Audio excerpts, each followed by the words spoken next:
Good afternoon students. Today I am going to explain पत्र लेखन। तो देखिए, पत्र लेखन के लिए मैंने टॉपिक क्या लिया है। ये टॉपिक है अपने मामा जी को गर्मी की छुट्टियों की योजना बताते हुए पत्र लिखना है। तो पत्र को हम कैसे लिखते हैं? तो सबसे पहले पत्र में एक एड्रेस डालते हैं। जैसे जो भी आपका टॉपिक है उसका आपको एड्रेस डालना है। तो एड्रेस किस प्रकार से डालेंगे? जैसे कि आपके स्कूल यहाँ पर आदरणीय मामा जी सादर चरण स्पर्श यहाँ लिखा हुआ है ना, तो आपको क्या करना है, सबसे पहले लिखना है जिस प्लेस। ये कैसा होता है, फॉर्मल लेटर दो प्रकार के होते हैं, एक फॉर्मल और इनफॉर्मल। तो फॉर्मल को क्या बोलते हैं, जैसे हम लोग स्कूल के लिए लिखते हैं ना, ऑफिशियल लेटर, ठीक है। तो यहाँ पर जो अभी हम जो लिख रहे हैं ये क्या है, इनफॉर्मल है। ये मामा जी को लिखा जा रहा है, तो मामा जी के लिए सबसे पहले एड्रेस डाला गया है। उसके बाद जिस दिन की जिस डेट को आप लिख रहे हैं उस डेट को आप लिखिएगा। और यहाँ मामा जी है, फूफा जी है, दादाजी है, कुछ भी आप यहाँ पर लिख सकते हैं। तो आदरणीय मामा जी, मैं आपको एक फॉर एग्जांपल बता रही हूँ किस प्रकार से आपको लिखना है। आदरणीय मामा जी, रिस्पेक्टेड मामा जी। आदरणीय का मतलब होता है, आदरणीय मीन्स रिस्पेक्टेड मामा जी।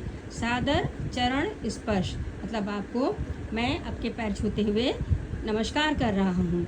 बहुत दिनों से, अब आपको क्या है, फर्स्ट देखिए यहाँ पर क्या है कि आप लोगों ने यहाँ पर ये एड्रेस यहाँ शहर का नाम लिखा जहाँ आप लिख रहे हैं, फिर उसके बाद डेट लिखा, डेट के बाद फिर मामा जी को आप मतलब संबोधित करते हुए लिख रहे हैं। तो उसके बाद ये पैरा 1 लाइन लीव करेंगे। 1 लाइन लीव करने के बाद क्या लिखना है, बहुत दिनों से आपका कोई समाचार नहीं मिला। समाचार मीन्स कि आपके बारे में कुछ खैरियत नहीं मालूम हुई। तो मैंने सोचा कि क्यों ना आज आपको एक पत्र लिखकर आपकी कुशलता को जान लूँ या कुशलता की जानकारी ले लूँ। कुशलता मीन्स खैरियत, कि आप किस प्रकार से हैं, मैं आपके बारे में जान लूँ। तो बहुत समय हो गया, आपका कोई समाचार नहीं मिला, आपके बारे में कुछ खैरियत नहीं मालूम हुई, तो इसलिए मैंने सोचा कि आपको एक पत्र लिखूं और पत्र लिखकर आपकी खैरियत को जान लूँ, मालूम कर लूँ। मामा जी 1 जून से हमारे विद्यालय में ग्रीष्मावकाश शुरू हो रहे हैं। तो 1 जून से हमारे विद्यालय मीन्स हमारे स्कूल में, बच्चा क्या मामा जी को कह रहा है कि हमारे स्कूल में 1 जून से ग्रीष्मावकाश मतलब ग्रीष्म मीन्स गर्मी, अवकाश मीन्स छुट्टी, तो गर्मी की छुट्टियां शुरू हो रही हैं। इसलिए मैंने अपने मित्रों के साथ, मित्र मीन्स दोस्तों के साथ नैनीताल घूमने का कार्यक्रम बनाया है। कार्यक्रम मीन्स शेड्यूल, प्रोग्राम बनाया है। अब क्या करेंगे कि लाइन को चेंज करेंगे। पत्र कैसे लिखते हैं, 3 पैरा में लिखते हैं ना। तो यहाँ पर देखिए एक कंप्लीट हो गया। अब दूसरा देखिए, झील में नौकायान होता है। नौकायान मतलब झील में नौकायान, बोटिंग करना। नौकायान मीन्स बोटिंग करना। तो बोटिंग करने में मुझे बहुत आनंद आता है। आनंद मीन्स बहुत खुशी मिलती है। मेरे दोस्त नैनीताल देखने के लिए काफ़ी उत्साहित हैं। उत्साहित मीन्स एक्साइटमेंट में हैं, एक्साइटेड हैं।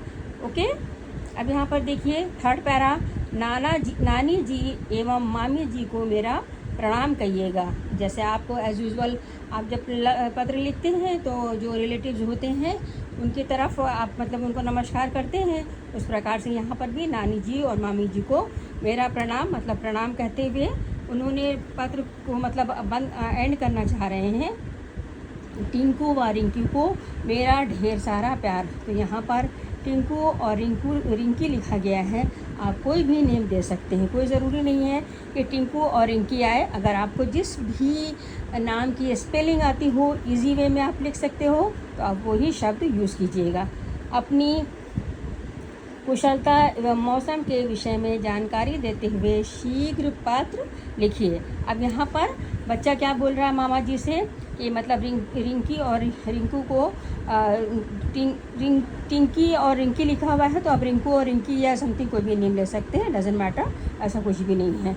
हाँ, तो यहाँ पर क्या है, एंड करते हुए क्या बोल रहे हैं कि अपनी कुशलता एवं मौसम के विषय में जानकारी देते हुए शीघ्र पत्र लिखिएगा। मतलब अपनी खैरियत बताते हुए और मौसम की जानकारी, लाइक नैनीताल में मौसम कैसा है उसके बारे में जानकारी देते हुए शीघ्र, शीघ्र मीन्स जल्दी पत्र लिखिएगा। मतलब जैसा मौसम वहाँ का होगा तो उसी के हिसाब से, उसी के अनुसार मैं अपना प्रोग्राम बनाऊंगा। आपका भांजा शोभित, तो यहाँ आपका भांजा तो आप लिखना है। अगर आपने मामा जी को पत्र ना लिखकर चाचा जी को, जैसे टॉपिक आपका दे दिया गया कि अपने मामा जी को गर्मी की छुट्टियों के बारे में बताना है, तो आप वहाँ पर अगर गर्मी की छुट्टियों के बारे में तो लिखना है, बट मामा जी की जगह चाचा जी लिख दिया गया है। या अगर आपका पत्र लेखन के लिए टॉपिक आता है कि अपने चाचा जी को पत्र लिखिए गर्मी की छुट्टियों की जगह शीतकाल, मतलब गर्मियों की सर्दी